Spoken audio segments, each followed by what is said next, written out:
계단참에서 숨이 턱까지 차올랐지만 제 손은 가방끈을 더 세게 움켜쥐고 있었습니다. 은행 비상구 문이 철컥 닫히는 소리가 건물 전체를 울렸죠. 그 직전 창구 건너편 직원이 통장 사이에 살짝 끼워준 쪽지 한 장. 떨리는 손글씨였어요. 지금 나가세요. 뒤를 돌아보니 검은 정장 차림의 남자 2명이 자리에서 일어나고 있었습니다. 제 옆에 앉아있던 며느리 박유리의 미소는 여전히 흔들림 없었죠. 어머니, 서명만 하시면 돼요. 그 말이 어쩐지 얼음 위를 미끄러지는 것처럼 차갑게 느껴졌습니다. 나는 평생 속지 않으려 조심하며 살아왔습니다. 하지만 그날만큼은 내 몸이 먼저 알아챘어요. 위험, 냄새, 시선, 그리고 본능. 화장실 가는 척 고개를 끄덕이고는 그 길로 비상구로 몸을 던졌습니다. 발 뒤꿈치가 콘크리트를 칠 때마다 심장이 가슴을 두드렸어요. 계단참 창문으로 비친 그림자. 누군가 내려오고 있었습니다. 더 빨리, 더. 택시 문 손잡이를 잡는 순간까지도 저는 제 이름조차 떠올리지 못할 만큼 두려웠습니다. 그런데 뒤슈리로 본 은행 앞에 너무나 익숙한 얼굴이 서 있더군요. 제 아들, 이준호. 유리가 그의 팔을 꼭 잡고 제 쪽을 가리키며 뭔가를 말하고 있었어요. 준호가 고개를 끄덕였습니다. 그 눈빛은 제가 알던 아들의 눈빛이 아니었습니다. 그날 저는 처음 깨달았습니다. 가족이라는 말이 칼이 될 수도 있다는 걸.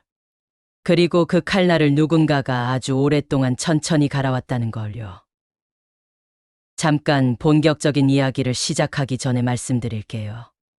이 채널의 이야기가 조금이라도 도움이 되셨다면 구독과 좋아요, 알림 설정 부탁드립니다. 오늘 이야기는 제가 직접 살아낸 기록입니다. 끝까지 함께 해주세요. 제 이름은 윤정화, 72입니다. 김포 전통시장에서 30년 넘게 떡집을 운영해왔어요. 남편을 떠나보낸 뒤에도 반죽하는 손을 멈춘 적이 없습니다. 새벽 5시에 일어나 창문을 열면 쌀 씻는 물 냄새와 새벽 공기가 뒤섞여 들어왔죠. 제 삶은 그 냄새와 함께 흘러왔습니다. 아들 준호는 회사에 다니고 며느리 유리는 단정하고 깔끔한 아이였습니다. 요즘 젊은 사람들과 달리 공손했고 집에도 자주 찾아왔죠. 어머니 손목에 좋대요 하며 비싼 건강차를 사다 주기도 했어요. 처음엔 정말 고마웠습니다. 아이가 웃으면 저도 덩달아 마음이 따뜻해졌으니까요.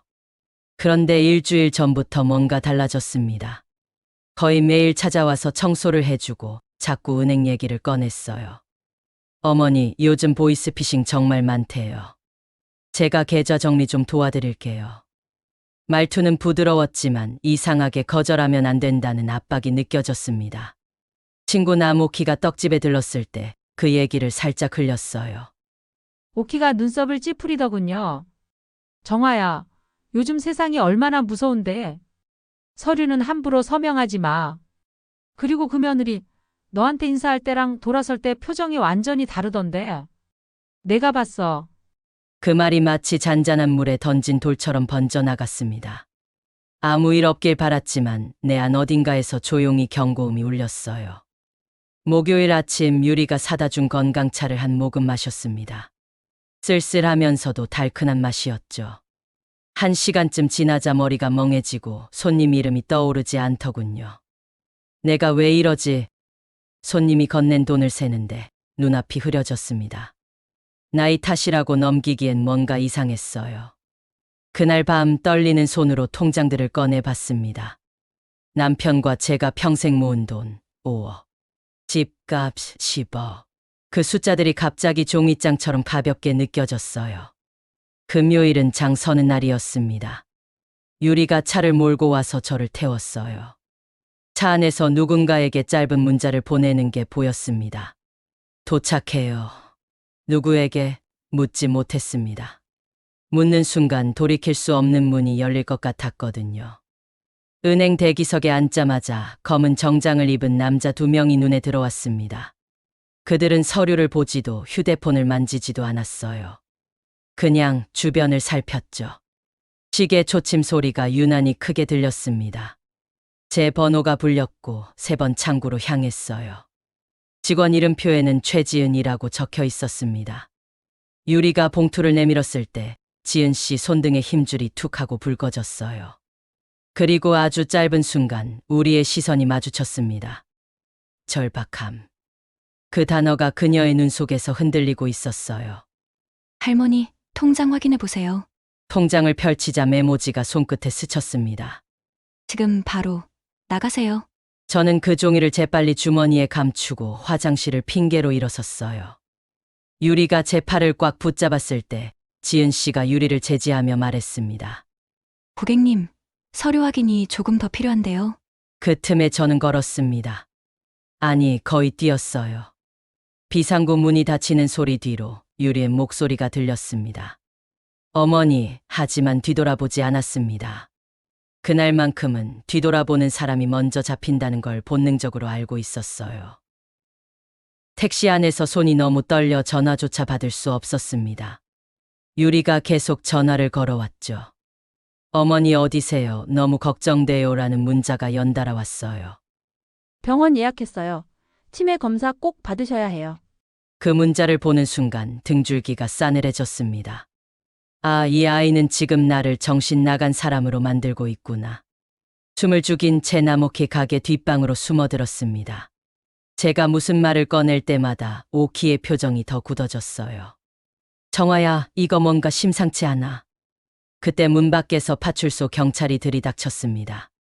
어르신, 며느리분이 신고하셨어요. 어르신께서 은행에서 난동 부리시고 실종되셨다는데요. 난동, 실종.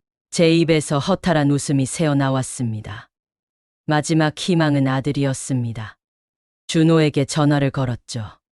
하지만 아들의 목소리는 차갑게 식어 있었어요. 엄마, 요즘 자꾸 깜빡깜빡 하시잖아요. 유리가 병원 잡아놨대요. 은행에서도 소리 지르고 뛰쳐나가셨다면서요? 그 말 한마디가 저를 어머니라는 자리에서 단숨에 끌어내렸습니다. 제가 모르는 사이에 누군가 제 자리에 다른 꼬리표를 붙여놨더군요. 치매. 고개를 떨구고 눈물이 났습니다. 오키가 제 손을 꽉 잡으며 말했어요. 증거. 제게 남은 실마리는 하나였습니다. 3번 창구 최지은. 시장 사람들을 통해 수소문 끝에 지은 씨 소식을 들었죠. 어제 은행에서 해고당했다고 합니다. 고객에게 이상한 쪽지를 건넸다는 이유였어요. 가슴이 철렁 내려앉았습니다. 그런데 더 놀라운 소식이 이어졌어요. 그녀가 지금 시장을 돌며 저를 찾고 있다는 겁니다. 뒷문으로 들어온 지은 씨는 말랐지만 단단한 인상이었습니다. 서류를 꺼내며 떨리는 목소리로 말했어요. 윤 여사님, 제 어머니도 똑같은 수법으로 돌아가셨어요. 사진 2장이 보였습니다. 4년 전, 3년 전. 각각 수면제 과다 복용으로 처리된 사망 진단서. 며느리였던 여자의 이름이 또렷했습니다. 박유리. 그리고 보험증권. 제 이름으로 가입된 생명보험. 총액 8억, 수익자는 박유리. 그 순간 며칠간의 퍼즐이 딱딱 맞춰졌습니다. 건강차, 어지럼증, 치매 프레임, 은행 위임, 검은 정장, 그리고 아들의 눈빛까지. 지은 씨가 말을 이었습니다. 혼자가 아니에요. 뒤에 조직이 있어요. 지사, 보험 설계사, 변호사까지. 저는 2년째 이들을 쫓아왔어요. 의사님 한 분이 함께하고 계세요. 그가 건넨 명함. 강력계 서진우. 저는 깊게 숨을 들이마셨습니다. 이제 도망만 치지 말자. 서진우 형사는 말이 적은 사람이었습니다. 데이터로 말하는 스타일이었죠. 그가 제 집에 카메라를 설치하고 초소형 녹음기를 손에 쥐어주며 말했습니다. 약물이 투입되는 순간 끝입니다. 저희가 즉시 들어갑니다. 하지만 위험합니다. 저는 고개를 끄덕였어요. 두려웠지만 더 이상 무너질 곳도 없었으니까요. 다음 날 유리에게 전화를 걸어 집에 있다고 했습니다. 문이 열리고 아이는 여느 때처럼 환하게 웃으며 들어왔죠. 어머니, 얼굴이 왜 이렇게 안 좋으세요? 제가 건강차 타드릴게요. 화장실로 걸어가며 벽에 붙은 카메라를 스치듯 지나쳤습니다. 부엌에서 숟가락이 컵을 두드리는 소리가 났어요. 그리고 아주 작게 가루를 털어넣는 소리. 서랍이 열렸다 닫히는 소리. 거울 속 제 얼굴을 보니 입술이 바짝 말라 있었습니다. 눈동자도 작아져 있었고요. 지금이야. 거실로 돌아오자 컵이 제 앞에 놓여 있었습니다. 뜨거우니까 조심하세요. 컵을 들어 올리는 제 손이 잠깐 멈칫했어요. 바로 그 순간 현관문이 와르르 터지며 형사의 목소리가 방 안을 가득 채웠습니다. 경찰이다.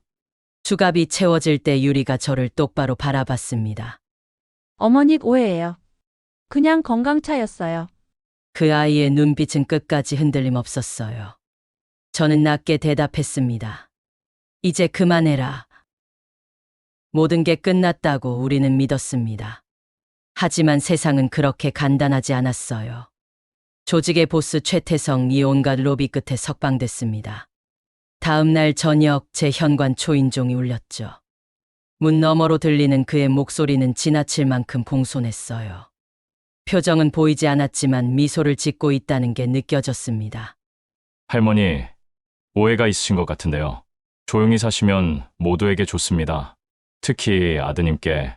저는 현관 뒤에서 몸을 웅크렸습니다. 그가 천천히 발을 옮기며 덧붙였죠. 그 회사 오래 다니셨으면 좋겠네요. 지은 씨 집 앞엔 협박 쪽지가 놓였고 형사는 갑자기 지방 발령을 받았습니다. 인터넷에는 치매 노인의 착각이라는 제목의 기사가 도배됐죠. 댓글은 잔인했습니다. 요즘 노인네들 진짜 며느리만 불쌍하네. 이대로라면 모두가 무너질 게 뻔했습니다. 그날 밤 셋이 다시 둘러앉았습니다. 제가 먼저 입을 열었어요. 제가 가겠어요.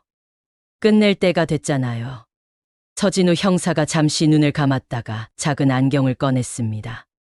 렌즈 가장자리에 숨은 초소형 카메라. 실시간으로 송출해서 조작할 틈을 주지 않을 겁니다. 최태성에게 전화를 걸었고 저는 일부러 흔들리는 목소리로 굴복하는 연기를 했습니다. 그만하고 싶어요. 증거 전부 드릴게요. 그가 즉답했습니다. 오늘 저녁 7시까지 혼자 오셔야 합니다. 문 앞에서 보디가드들의 몸수색은 거칠었지만 안경은 의심받지 않았습니다. 사무실 안에서 그는 매끈한 목소리로 인사를 건넸죠.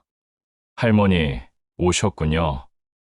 책상 위로 빈 USB를 밀어놓고 저는 묻고 싶었던 단 하나를 물었습니다. 왜 하필 저였나요? 그가 어깨를 으쓱했습니다. 조건이 딱 맞았으니까요.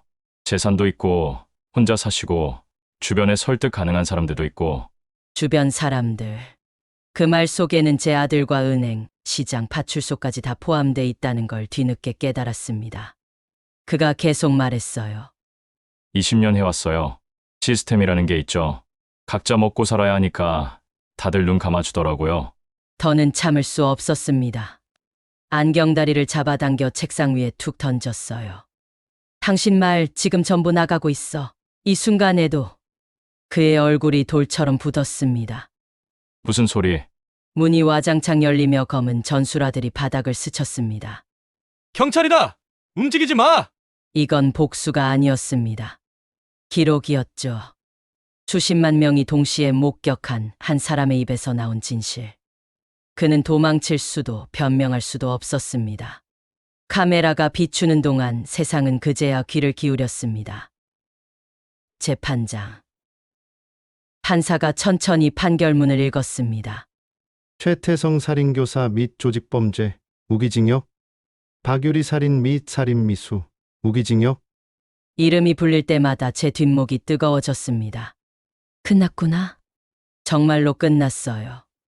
법원 밖에서 아들 준호가 제 앞에 무릎을 꿇었습니다. 엄마, 미안해요. 저는 말을 잇지 못하는 아들을 일으켜 세웠습니다. 괜찮아. 이제 알았으면 됐어. 아이가 울다가 웃는 걸 오랜만에 봤어요. 그 웃음에는 아직 상처가 남아 있었지만 그래도 제 아들이었습니다. 다시 떡집으로 돌아왔습니다. 새벽 공기가 폐 깊숙이 스며들었어요. 쌀 씻는 물이 하얗게 돌고 김이 모락모락 올라옵니다. 여전히 손목은 아프고 반죽은 무겁습니다. 하지만 오늘은 이상하게 가벼웠어요. 등 뒤에서 차가운 시선이 느껴지지 않았으니까요. 누군가 뒤에서 저를 밀어내는 손이 없었으니까요. 지나가던 시장 사람들이 말을 건넵니다. 윤 사장님 정말 대단했어요. 저는 고개를 숙이고 떡을 더 얹습니다. 대단한 건 아니에요. 그저 살고 싶었을 뿐입니다. 그리고 누군가의 어머니로 남고 싶었을 뿐이죠. 제가 배운 건 이겁니다. 무서움은 당연한 겁니다. 중요한 건 넘어졌을 때 다시 일어서는 거. 그게 전부입니다. 가끔 생각합니다. 그날 창구 너머에 떨리는 손이 아니었다면 제 삶은 어디로 흘러갔을까. 그래서 오늘도 누군가에게 조용히 속삭입니다. 지금 나가세요. 늦지 않았다고. 아직 기회가 남아있다고. 긴 이야기 끝까지 들어주셔서 감사합니다. 오늘 내용이 조금이라도 마음에 닿았다면 다음 이야기를 놓치지 않도록 구독과 좋아요, 알림 설정 꼭 부탁드려요. 여러분의 작은 클릭 하나가 저에게는 큰 힘이 됩니다. 다음 이야기에서 또 뵙겠습니다.